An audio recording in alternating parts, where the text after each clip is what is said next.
BSB.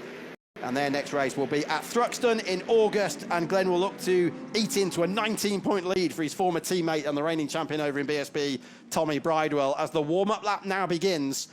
Well, we hardly need a warm-up lap here as the Lamborghini follows them around. Just to repeat those temperatures, I cannot begin to describe to you how hot it is here. You step outside, and if you're in the sun, let alone the shade, but in the sun, your whole body warms up within about 30, 45 seconds. You already feel that you need to go back inside and into the air conditioning. Humidity 60%, just a few minutes from the coast here. 31 degrees Celsius, ambient temperature, 50 degrees Celsius. Track temperature here at Misano's used to come here for the road races, of course, Giacomo Agostini himself as well, because they used to pay tremendous start money for the road races in this part of the world. And all of these fans in what used to be the grandstands for 10 laps then. World Ducati Week 2024, and the race of champions is go. Look at Buliga, number 11. Terrible start for the pole sitter, Andrea Iannone. Pecco Bagnaia, though, has the advantage. Buliga is sat by Iannone, and the two VR46 riders running wide as well. There's also, it looks like, Jorge Martin going across the runoff area. Marc Marquez side by side with Franco Morbidelli. And number 89, second in the World Championship at the moment, to Pecco Bagnaia, just 10 points behind him. Martin is all the way down to the back of the field now in 15th place. And look how hard Andrea Iannone on the yellow bike here is pushing in second place. This is his 10th. He was off at the first chicane, and then he was off again at La Quercia halfway around the opening lap, and he completes this first lap, Martin. 5.5 seconds behind his championship rival, Pecco Bagnaia. 15th and last at the moment for Martin. There is the order on the left-hand side. Still holding the position, but there was so nearly contact there between Rinaldi and Bezzecchi as they came out of La Quercia. And look what it's doing. It's backing them into Fabio Di Giannantonio, who's gone through. Di Giannantonio takes his teammates and is up into 6th place. And when I say teammates, I use the expression very loosely indeed, because I don't think we're going to be seeing any tactics in what is very much a non-championship race here with the Race of Champions today. Looks like they've switched back around again. So Bezzecchi's got the verdict as they come out of the Caro hairpin. Look at the lean angle for Andrea Iannone in second place. Here he is. Twice in that part of the track, about 30 miles an hour on these, what are essentially, don't forget, road-going machines, even though they are on slick tyres from Pirelli. And I'm not sure whether Bagnaia was expecting this coming into the weekend.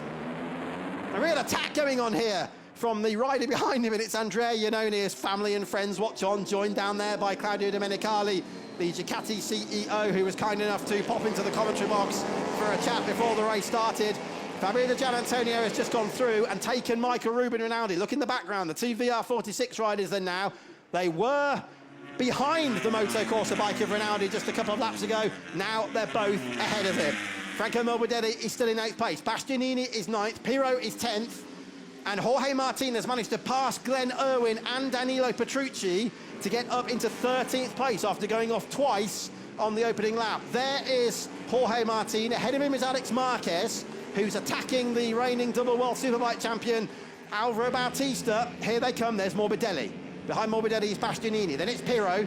There's Bautista, number 1 in World Superbikes, number 19 officially in this race. There's Petrucci, Moto2 and Moto3 world champion, is up into 11th place. Martin's gone through as well, as I say, and he's 12th. Here we go again on replay. Marc is on the left, Bautista. Well, if you didn't know he was there, Alvaro, you certainly do now, as Martin says muchas gracias and follows them through. Back at the front. We're not even at half race distance yet. Bring it on. 6 laps still to go at the end of this one in the 2024 Race of Champions here at World Ducati Week. Pirro won the race in 2008. Advantage over Iannone, the pole sitter, to 7/10 of a second. You can see the gaps at the left-hand side of your screen. 7/10 between the top two. And then it's always the gap to the next rider, so 3/10 on second.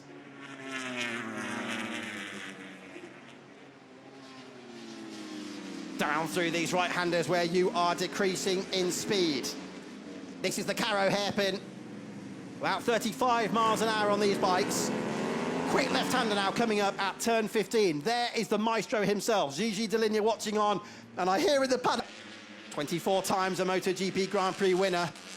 And Marc Marquez is beginning to catch second and third. Iannone on the Go 11 bright yellow bike. Buliga on the Aruba Ducati liveried machine behind him. I'm going to keep a very close eye on the two VR46 guys, as well as Gino Borsoi and Davide Tardozzi. Watch on.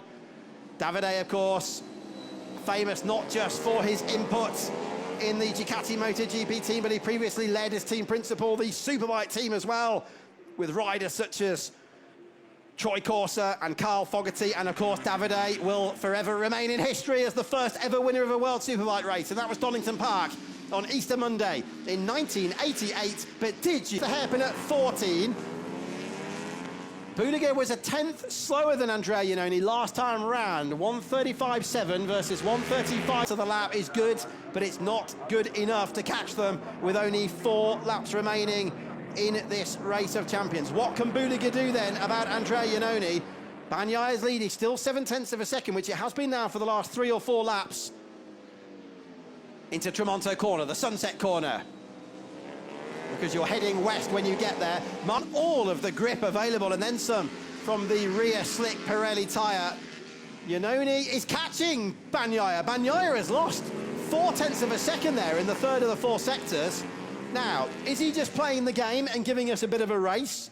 Or is Iannone genuinely catching him? Did Pecco make a mistake somewhere? We'll have 3 laps to go when they cross the line. These road-going bikes. Number 49 is Fabio Di Gianantonio, the Qatar Grand Prix winner with Gresini towards the end of last season. Will have just 2 laps remaining when we next cross the line. Now we really are going to find out whether Bagnaia is just giving us a bit of a race here, or whether Iannone is genuinely catching him with 50 degrees Celsius track temperature here. All the Ducati legends, current team nearly doing the same behind him. So this is the fight for 8th place, Frankie Morbidelli and Enea Bastianini. But look in the background, because Pirro and Martin are absolutely locked together. There's Bastianini 23, there's the number 51 of the 6-time Italian Superbike champion, Michele Pirro, and there then is the rider who so narrowly missed out on the MotoGP World Championship last year. He's still second this year. This is the final lap. There's Bagnaia. The yellow bike is Iannone, Buliga, and Marc Marquez backing it down into the park chicane. What a great scrap that is. Is Marquez going to be able to challenge Buliga before Buliga attacks Iannone? Bezzecchi and Di Gianantonio there are 5th and 6th.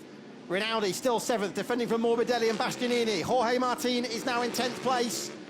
He's got a second, though, between himself and Bastianini to get up into 9th place. Pirro is 11th. Alex Marquez is 12th. Bautista being careful, thinking about his World Superbike Championship challenge. 13th. Petrucci still nursing his right arm injury is 14th. And Glenn Irwin down in 15th position. Half a lap to go.